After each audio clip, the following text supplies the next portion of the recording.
श्रोताबंधु साहित्य संस्कृति चिंतन यूट्यूब चैनल को आपण मानक मु स्वागत करुछि। आज जड़े दरदी कवि को सुनिबा जी माटी मनीष मरमी मानसिकतार मननशील कवि कवि रमाकांत जेना गोकर्णिकार प्रतिष्ठापक। तांकर कविता पुस्तक अनासक्त पथिक सेथिरे से कविता संपर्क रे कहंती कविता आत्म आविष्कार कहानी। कविता आम जीवन को महिमान्वित करे, अर्थान्वित करे, आम पार्थिव असहायता को एक ऊर्ध्वतर चेतन भूमि रे समाधि दिए। कविता पार्थिवरु अपार्थिव को एक सारस्वत यात्रा। श्रोताबंधु आमे आज शुणुचे कवि रमाकांत जेना को। श्री जेना संपर्क रे तांकर काव्यिक शैली संपर्क रे, चेतना संपर्क रे आम समय जड़े विशिष्ट कवि यशस्वी कवि श्री गिरिजा कुमार बलियार सिंह मत दियंती। कवि रमाकांत जेना जड़े संवेदनशील कवि। तांको कवितारे अच्छी जीवन प्रति दरदी दृष्टिभंगी, सहर सहित गाँ अच्छी, कोलाहल सहित कुहुतान अच्छी, उदुदिया दीपहर सहित उबुटुबु जह्न राति अच्छी, दीर्घश्वास दहन सहित अच्छी दुखर दोहा। पुणी मध्य से कहंती मुक्ता मुद्रार कवि से, भाव भितरे भावांतर भास्कर्य तांको पई अबांतर नुहे आदौ। केतेबेले से निहाती दूर तो आउ केतेबेले निकटरे तांको निज ठारू। तांको पूर्वरे प्रेम, पश्चिम रे पश्चाताप, उत्तर रे उत्ताप, दक्षिण रे दंडादेश, चर्मचक्षुरे चैत्रर चितानल को चाही मनचक्षुरे से प्रत्यक्ष करती बैशाखर तप्त बैतरणी। सबु सत्वे पथिक हेबार पण तांको काव्य तर्पण। अनुरक्ति और अनासक्ति तांको कवितार एकाकार। श्रोता बंधु आज आमे शुणुचे कवि रमाकांत जेनांक अनासक्त पथिक कविता संकलनस्थ किछि कविता। कवि श्री रमाकांत जेना। कवितार शीर्षक हेउछि केते काल। एबे खाली चारिआडे सुखिला सुखिला पण, गछरे डालपत्र फूल फल नाही, नईरे नाही पानी, आकाश रे पक्षींकर कलरब नाही, नाही मेघर रोषणी, मनीष मनरे सराग जाइछि सुखी। एबे खाली चारिआडे सुखिला सुखिला पण, गछरे डालपत्र फूल फल नाही, नईरे नाही पानी, आकाश रे पक्षींकर कलरब नाही, नाही मेघर रोषणी, मनीष मनरे सराग जाइछि सुखी। इजलास विचार शून्य सुआसारी पंजुरी रे जंत्रणा जर्जरित, क्रांतिकारी शब्द माने सबु निस्तेज निष्प्राण, शब्दंक कोलाहल रे कवि पथभ्रष्ट, सरस्वतींक बीणा रे अर्थर झंकार, रक्त छिठा विस्फोटक गोला बारूद गंध, प्रति मुहूर्त रे हृदय को थर थर करुछि चारिआडे अपसंस्कृतिर बाना। नाही नाही रे चालिछि संसार, नाही नाही रे चालिछि संसार, आंजुलाए प्रीति को आपणेई पारुनी केही, समस्ते अचिन्हा लागुछंती मनर पाचेरी भांगी चूरमार, भंगा मन जलंता हृदय को नहीं केते काल जीव ए मनीष आउ केते काल। श्रोता बंधु आमे शुणुचे आम समय जड़े विशिष्ट कवि को, कवि श्री रमाकांत जेना को। गोकर्णिका भली सुंदर सारस्वत आलोचनात्मक ପତ୍ରିକାର ସେ ପ୍ରତିଷ୍ଠାପକ ସମ୍ପାଦକ। ଆଜି ତାଙ୍କର ଅନ୍ୟ ଏକ କବିତା ଅନାସକ୍ତ ପଥିକ, ଯାହାକି ତାଙ୍କର ପୁସ୍ତକର ଶୀର୍ଷକ କବିତା। କବି ରମାକାନ୍ତ ଜେନା। ଏତେ ଅସୁବିଧା ଅଛି ବୋଲି ଜାଣିଥିଲେ ଘରଟିଏ ତୋଳି ନଥାନ୍ତି ଏଠି। ଅନୁଭବ କରୁଛି ଆସ୍ତେ ଆସ୍ତେ ଗୋଟେ ବୁଢା ପଳାସ ଗଛ ଡାଳପତ୍ର ସବୁ ଶୁଖି ଯାଉଛି। ଦେହ ସାରା ଉଇ ଚରି ଯାଉଛନ୍ତି ସର୍ବାଙ୍ଗରେ ମୋର। ଥୁଣ୍ଟା ଗଛ ମୂଳେ ପାଣି ମୁନ୍ଦେ ଢାଳିବାକୁ କେହି ନାହିଁ। ସବୁ ଥାଇ ବି ସର୍ବହରା।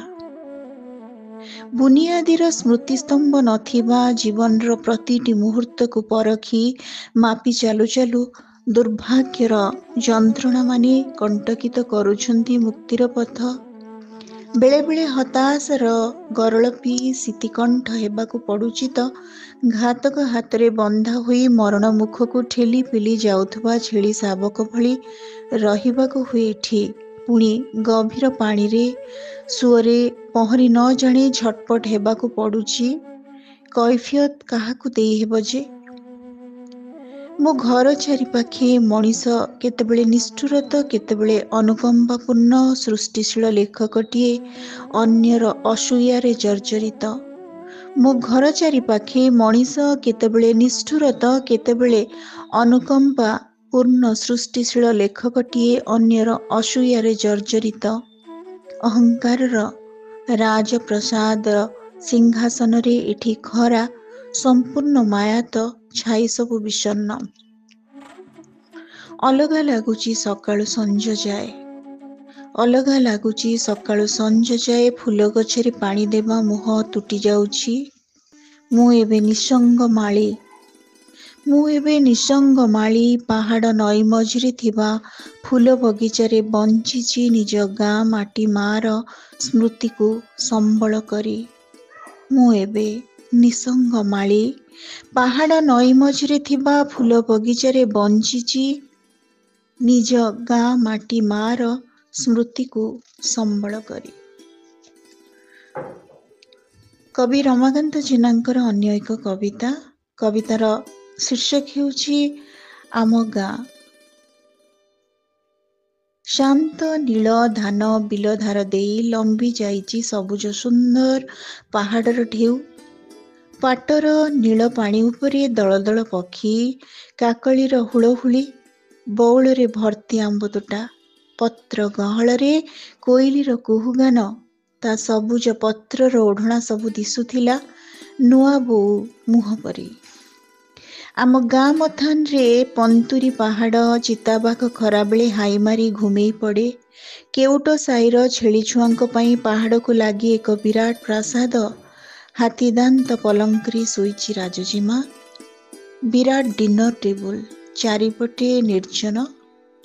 ସାମ୍ନା ପାଟ ଉପରେ ଚକା ଭଉଁରୀ ଖେଳୁଛି ଚିଲ। ଉପରେ ନୀଳ ଆକାଶ। ଜଗନ୍ନାଥ ଆଣ୍ଠୁଆ ଗୋପାଳ ନିଜ ଆସ୍ଥାନରେ। ନିର୍ବାକ ଓ ମୌନ ବାଳଭୋଗ ଆଳତି ପାଇଁ, ଘଣ୍ଟା କାହାଳିର ବାଜଣା ପାଇଁ ଅସହାୟ ଭାବରେ ଅପେକ୍ଷାମାଣ ରାଜ ପରିବାର ଦୟା ପାଇଁ ତାଙ୍କର ଅନନ୍ତ ପ୍ରତୀକ୍ଷା।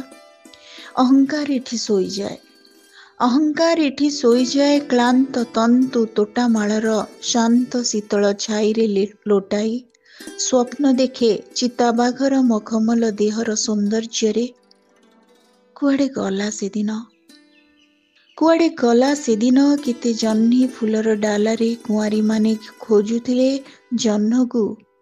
ତାର କଇଁଫୁଲମାନଙ୍କ ଆଖିରୁ କେତେ ଲାଜ, କେତେ ଲୁହ, କେତେ ହସ ଝରି ଯାଉଥିଲା ଆକାଶରୁ ଜ୍ୟୋତ୍ସ୍ନା ଆଉ ବର୍ଷା ଝରି ପଡ଼ିବା ପରି।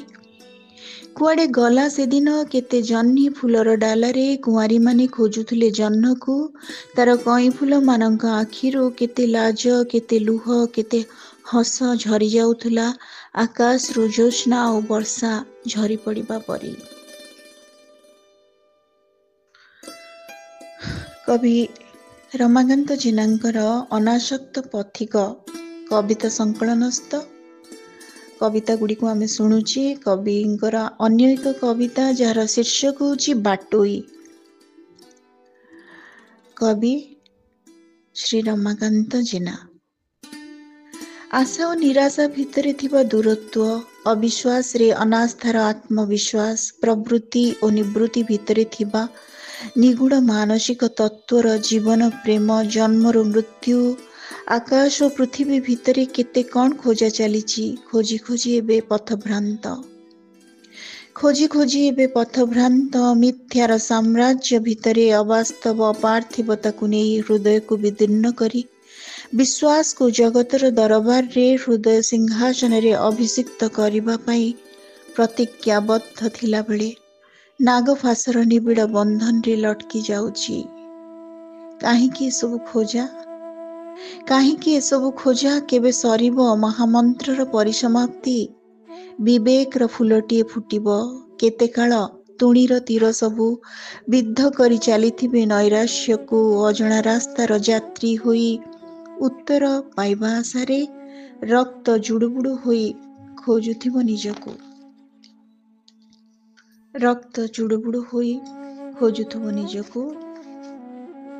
ଅନ୍ୟ ଏକ ସୁନ୍ଦର କବିତା କବିତାର ଶୀର୍ଷକ ହେଉଛି ବଦଳି ଯାଇଥିବା ଗାଁର ଦୃଶ୍ୟ। କବି ଶ୍ରୀ ରମାକାନ୍ତ ଜେନା। ଆଜି ଖୁବ୍ ମନେ ପଡୁଛି ମୋ ପ୍ରିୟ ଗାଁ, ବୋହି ଯାଇଥିବା ନଈ ନାଳ ପାଣି ସୁଅ, ଆଖୁ କ୍ଷେତ, ଆମ୍ବ ତୋଟାମାଳ, ପୋଖରୀର ନୀଳ କଇଁ, ସିଜୁ ଆଉ ତାଳର ଜଙ୍ଗଲ। ସନ୍ଧ୍ୟା ଆକାଶରେ ସୂର୍ଯ୍ୟ ଚନ୍ଦ୍ରଙ୍କ ମିଳନ ବେଳାରେ ପକ୍ଷୀଙ୍କ ଘର ବାହୁଡ଼ା, ପରୀମାନଙ୍କ ଭରି କୁଳ ଭୁଆସୁଣୀଙ୍କ ସଞ୍ଜବତୀ ଜଳା, ଗାଁ ମୁଣ୍ଡ ଠାକୁରାଣୀ ମନ୍ଦିରେ ଆଳତୀ, କାଳିଗାଈ ବାଛୁରୀଙ୍କ ବାତ୍ସଲ୍ୟ ମମତା, କୁନି ପିଲା ଖେଳକୁଦ, ଘାସ ପଡ଼ିଆର ଆନ୍ଦୋଳିତ କରେ ଯେତେ ସବୁ ଦୃଶ୍ୟ ନିର୍ଜନ ବେଳାରେ। ନଥିଲା ସେଠି ପ୍ରତାରଣା, ବୃଥା ଅହମିକା, ପ୍ରିୟଜନ ବିରହରେ ଗାଁ ଲୋକ ହୁଅନ୍ତି ବ୍ୟଥିତ। ସବୁଠି ବିଛେଇ ହୋଇଥାଏ ମାୟାଜାଲ। ୟା ଭିତରୁ ବାହାରିବା ଭାରି କଷ୍ଟ ଜୀବନ ତମାମ। ଅଥଚ ଆଜି ବଦଳି ଯାଇଛି ଗାଁ ଦାଣ୍ଡ। କଂକ୍ରିଟ ଓ ପିଚୁ ଦେହ ତାର ଲୋଭନୀୟ ହେଲେ ମଧ୍ୟ ନାହିଁ ପୁରୁଣା ସୁହାଗ। ଏଥର ସ୍ୱାର୍ଥର ଜାଲ ଭାଙ୍ଗିଦିଏ ଘର ପରିବାର, ଭାଙ୍ଗିଦିଏ ଯେତେକ ସମ୍ପର୍କ। ଆମ ଗାଁ ଜୁଆନ୍ ଟୋକା ପେଟ ପାଇଁ ଘୁରୁଛନ୍ତି ଦୂର ଦୂରାନ୍ତରେ। ଶିଶୁର ମୁହଁରେ ନାହିଁ ମନଲୋଭା ସେ ଦରୁଟି ହସ। ଆମ ଗାଁ ଲୋକମାନେ ଏବେ କେଡ଼େ ନିସହାୟ ସତେ। ପ୍ରଗତି ନାମରେ ଚାଲିଛି ଶୋଷଣ, ଇନ୍ଦିରା ଆବାସ, ଦାରିଦ୍ର୍ୟ ସୀମାରେଖା ତଳେ ମଣିଷ ଜୀବନ। ଦକ୍ଷ ଶିକାରୀମାନେ ମୃତ ପକ୍ଷୀ ମୁଣାରେ ଭର୍ତ୍ତି କଲାପରି ଏଥର ତାଙ୍କରି ହାତରେ ଅଛି ସମସ୍ତଙ୍କ ପ୍ରାଣପକ୍ଷୀ। ଅଥଚ ପ୍ରତିବାଦର ସମ୍ଭାବନା ନାହିଁ।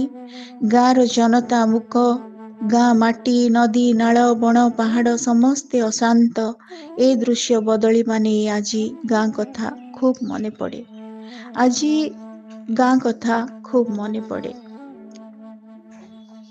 ଶ୍ରୋତାବନ୍ଧୁ, ଆମେ କବି ରମାକାନ୍ତ ଜେନାଙ୍କର ଅନାସକ୍ତ ପଥିକ କବିତା ସଂକଳନସ୍ଥ କିଛି କବିତା ଶୁଣୁଛେ। ଏବେ କବିଙ୍କର ଅନ୍ୟ ଏକ ସୁନ୍ଦର କବିତା, ଶେଷ କବିତା ଆମର ତମେ ଭାରି ମନେ ପଡ଼। ସବୁବେଳେ କବିଟିଏ ତାର ବ୍ୟକ୍ତିଗତ ଜୀବନ ଭିତରେ ଅନେକ ଦୁଃଖ, ଯନ୍ତ୍ରଣା, ହତାଶା ସହିତ ବ୍ୟକ୍ତିଙ୍କ ସ୍ମୃତି ଆଉ ପ୍ରେମ ଏସବୁକୁ ସାଇତି ରଖିଥାଏ। ବେଳ ଅବେଳରେ ତାର ସ୍ମୃତି ମୁଖରିତ ହେଲେ ମନେ ପଡ଼ିଯାଏ ତାର ସେଇ ଆତ୍ମୀୟ ପ୍ରିୟ ପରିଜନ ଆଉ ତାର ଅନୁଭବୀ ଥିବା ସେଇ ପ୍ରଶାନ୍ତ ପ୍ରେମର କାହାଣୀ। କବିଙ୍କର କବିତାର ଶୀର୍ଷକ ହେଉଛି ତମେ ଭାରି ମନେ ପଡ଼। ଆଉ ଗୋଟେ ପୃଥିବୀ କେଉଁଠି ତୁମର ଅନ୍ତର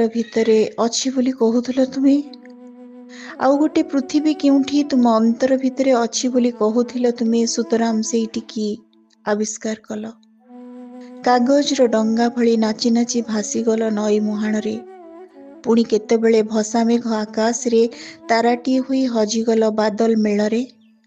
ତମେ ରହିଲ ଯେ କାହିଁ କେତେ ଦୂରେ, ଜଣା ନାହିଁ ଠିକଣା ତମର। ସହର କି ମଫସଲ, ବଣ କି ଜଙ୍ଗଲ, କିମ୍ବା ପରିଚିତ ତମର ସେ ଅଙ୍କା ବଙ୍କା ପ୍ରୀତିର ନଅର। ମୁଁ ଭାବୁଛି ଏବେ ତୁମେ ଜୀବରୁ ନିର୍ଜୀବ, କଞ୍ଚାରୁ ଶୁଖିଲା, ସକ୍ରିୟରୁ ନିଷ୍କ୍ରିୟ, ଉତ୍ତପ୍ତରୁ ଶୀତଳ, ଯୁକ୍ତରୁ ବିଯୁକ୍ତ। ମୁଁ ଭାବୁଛି ଏବେ ତୁମେ ଜୀବରୁ ନିର୍ଜୀବ, କଞ୍ଚାରୁ ଶୁଖିଲା, ସକ୍ରିୟରୁ ନିଷ୍କ୍ରିୟ, ଉତ୍ତପ୍ତରୁ ଶୀତଳ, ଯୁକ୍ତରୁ ବିଯୁକ୍ତ। ତଥାପି ବେଳେ ବେଳେ ଲାଗେ ଯେମିତିକି ନ କହି ଚାଲି ଯାଇଛ କିଛି ଗୋଟେ ଜରୁରୀ କାମରେ। ବେଳେବେଳେ ଲାଗେ ଯେମିତିକି ନ କହି ଚାଲି ଯାଇଛ କିଛି ଗୋଟେ ଜରୁରୀ କାମରେ, ପୁଣି ଆସିବ ଫେରି କାମ ସାରି, ସାମିଲ ହେବାକୁ ଆମ ଉଷ୍ମ ଆସରକୁ, ବୁଝିବାକୁ ସୁଙ୍ଗୁଡ଼ା ଚକବନ୍ଦୀ କାର୍ଯ୍ୟ। ତମେ ଆଉ ଫେରିଲନି ଉମା ବାବୁ। ସବୁ ସ୍ୱପ୍ନ, ସବୁ କଥା ଅଧା ହିଁ ରହିଗଲା। ତମେ ଆଉ ଫେରିଲନି ଉମା ବାବୁ। ସବୁ ସ୍ୱପ୍ନ, ସବୁ କଥା ଅଧା ହୋଇ ରହିଗଲା। କବିଙ୍କର କବିତା ଭିତରେ ତାଙ୍କର ଆତ୍ମୀୟମାନଙ୍କ ପ୍ରତି ତାଙ୍କର ଯୋଉ ଉଚ୍ଛ୍ୱସିତ ପ୍ରେମ, ଆବେଗ, ତାକୁ ଆମେ ଅନୁଭବ କଲେ। ଆଜି ଆମେ ଶୁଣୁଥିଲେ ବିଶିଷ୍ଟ କବି, ଜଣେ ସମ୍ବେଦନଶୀଳ, ଦରଦୀ, ଭାବୁକ ସ୍ରଷ୍ଟାଙ୍କୁ, କବି ରମାକାନ୍ତ ଜେନାଙ୍କୁ ତାଙ୍କର ଅନାସକ୍ତ ପଥିକ କବିତା ସଂକଳନରୁ କିଛି କବିତା ଶୁଣିଲେ। ଆଜିର ଅଡିଓଟି ଆପଣମାନଙ୍କୁ କେମିତି ଲାଗିଲା? ଆପଣମାନଙ୍କର ମତାମତ ଅପେକ୍ଷାରେ ରହୁଛି। ଧନ୍ୟବାଦ।